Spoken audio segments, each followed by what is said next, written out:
à notre parti politique. Voilà, quand les amabilités seront je vous aurais bien terminées. échangé avec le prochain. Voilà. Non, mais on n'est pas obligé. Mais c'est la règle du jeu, c'est la logique de l'émission qui se poursuit. Pour débattre. Absolument, c'est ce qu'on a constaté. Monsieur C'est ce qu'on a constaté. Même quand on est en désaccord. Voilà, gentil on de passe à la rappeler. partie politique. Merci Henri Guénaud. Merci. Pure politique avec Fabien Damias qui nous rejoint.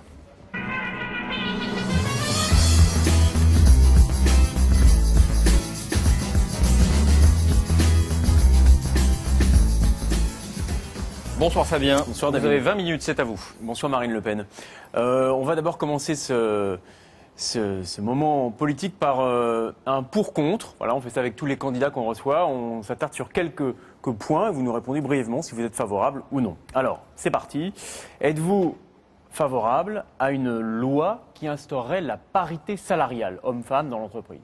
Oui, enfin, c'est une exigence depuis de très nombreuses années et qui n'a pas, en l'occurrence, été appliquée en aucune circonstance. Moi, je considère que tout le monde, à compétence égale, à diplôme égal, doit pouvoir être payé de la même manière. Ça me semble être la moindre des choses. Et est-ce qu'il faut que ce soit une loi? Est-ce qu'il faut que ce soit inscrit, qu'il y ait la parité? Oui. Parce que quand vous appelez la parité salariale, c'est-à-dire l'égalité des salaires entre les hommes et les femmes. Égalité Parce que la des parité salaires. des salaires, la parité salariale, ça voudrait dire, on pourrait croire que il faut qu'il y ait autant de femmes que Non, d'hommes. égalité des salaires. L'égalité des salaires, Parce oui, que, bien sûr. parce que dans votre projet, vous avez des mots très durs sur la parité, vous parlez de racisme inversé, en évoquant la parité. Ça, j'ai vu ça ça n'a dans rien votre à voir, projet. ça. Mais justement, c'est pour ça que je voulais savoir ce que vous Oui, non, mais dites ça sur n'a rien à voir. sur La l'égalité parité, c'est le salariale. fait si À vous voulez, travail égal, de salaire réserver des places aux femmes parce qu'elles sont femmes. Je considère que c'est profondément contraire à la méritocratie républicaine. Je veux dire qu'une femme, un homme, quelqu'un d'origine étrangère, quelqu'un d'une religion ou d'une autre, chacun doit être jugé en fonction de son mérite et de son talent, et pas en fonction ni de son sexe, ni de son origine, ni de sa religion. Ça, c'est la ni- parité voilà. en politique. Ça, c'est la parité que je condamne. Mais là, on a l'égalité compris. salariale, Vous êtes favorable. l'égalité salariale, évidemment, j'y suis favorable. Par un texte, donc, c'est un vert qui indique que vous y êtes favorable. Deuxième point de ce pour-contre, le permis à points. Je suis contre.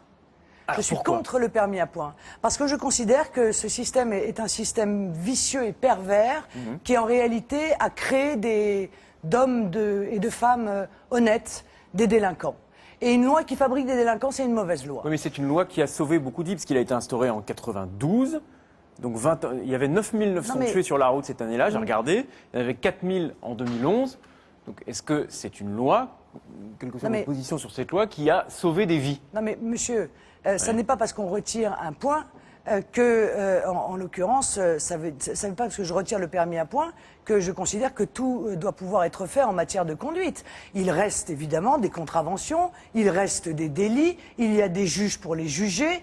Lorsque vous dépassez de 3 km/h, eh bien vous commettez certes une contravention, eh bien vous recevez une contravention. Mais s'il y a eu autant je suis contre le vies épargnées, système. c'est parce que le permis à Je points... suis contre le système du point.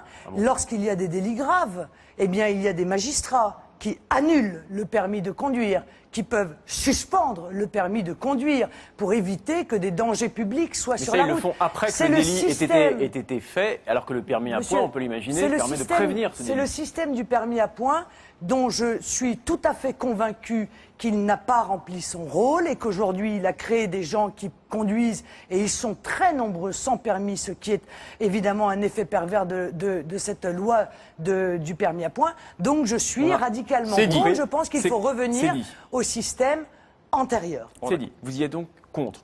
Pour ou Je contre suis opposé. sortir du nucléaire? Oui, c'est un objectif louable. La sortie du nucléaire, c'est Ah, mais une alors, énergie. ça, c'est un objectif louable, mais précisément. Comment et quand? Précisément, tout de suite, on ne peut pas, monsieur. Donc, on n'a pas les moyens. On n'en a pas les moyens technologiques. On n'a pas d'énergie de substitution. Par exemple, si vous êtes élu, un quinquennat, quel objectif vous fixez-vous sur le nucléaire? Ah, je vais investir massivement dans la recherche pour trouver des énergies renouvelables et qui soient capables de pallier. Mais pour l'instant, il n'y en a pas. Vous dites même que c'est du bricolage, j'ai lu ça. L'éolien, c'est épouvantable. c'est de la pollution visuelle, ça coûte une fortune, et ça coûte une fortune d'ailleurs à ceux qui payent l'électricité, puisque EDF est obligé de racheter à un coût qui est exorbitant. Donc l'éolien, ça ne fonctionne pas. Il n'y a pas aujourd'hui d'énergie qui soit susceptible de remplacer le nucléaire. Mais sur 5 ans, pardonnez-moi, vous vous fixez pour but de fermer 1, 2, 3 centrales ou pas du tout? Non, aucune. Non, moi surtout, j'ai pour objectif de les sécuriser. Parce qu'aujourd'hui, incontestablement, sous l'effet d'un certain nombre opposant au nucléaire, on n'a pas d'énergie qui est capable de se substituer au nucléaire, mais il n'en demeure pas moins qu'on laisse et on n'investit pas dans comment dire, les déchets pour qu'ils soient retraités, alors, et dans la sécurisation des installations Marine Le Pen, pour nous résumer qui sur méritent, ce point. on peut juste terminer la phrase, s'il vous plaît, oui, qui méritent en l'occurrence de l'être. Donc voilà ma position. Pour l'instant, on peut dire je ne suis pas chercheur. Pour le nucléaire à court terme. La sortie du nucléaire, mais sans objectif de calendrier c'est précis. plutôt contre, puisque vous renvoyez ça à beaucoup plus tard. C'est plutôt un vert. C'est plutôt un rouge. Vous savez, monsieur Pujadas, avant de trouver, on n'a pas trouvé. Après avoir trouvé, on a trouvé. Bon, voilà. Quatrième question. Dernier point de ce pour-contre. Pour ou contre, rétablir le service militaire.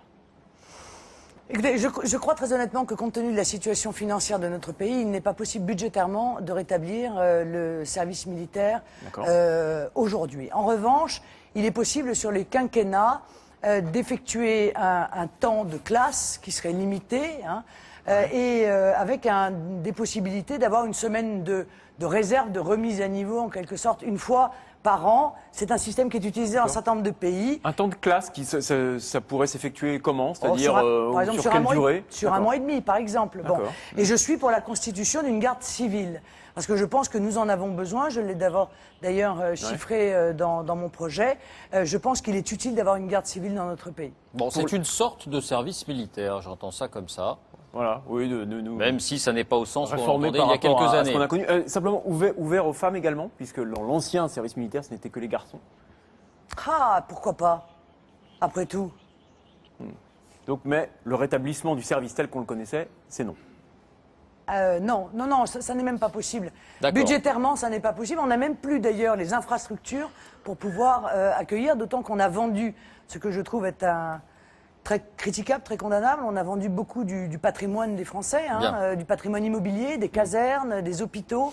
On les a vendus sans trop les informer. Je vous signale d'ailleurs au passage que je ferai faire un audit lorsque je serai élu sur toutes les ventes du patrimoine public qui ont eu lieu dans les 5 dernières années pour connaître précisément les bénéficiaires de ces ventes, les conditions de ces ventes, et je me réserverai éventuellement d'engager les annulations si je m'aperçois qu'il y a eu là récupérer ce qui a déjà été vendu. Des conflits d'intérêts ou que ces biens ont été vendus en dessous de leur valeur ou grâce à des copinages. 4 questions, 4 réponses. On va parler d'international maintenant.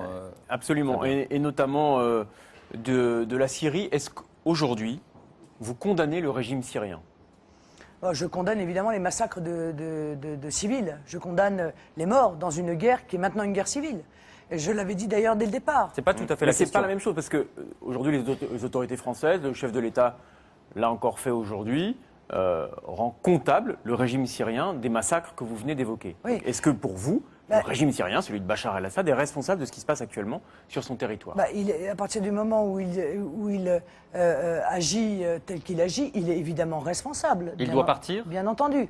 Mais il faut tout de même savoir, parce que si je ne le dis pas, personne ne le dira, qu'en face de Bachar el-Assad, il y a des personnalités dont toutes ne sont pas des personnes issues du peuple qui se battent pour la liberté. Certaines sont armées notamment par le Qatar. Et il y a donc des enjeux géostratégiques en Syrie qui ne sont pas uniquement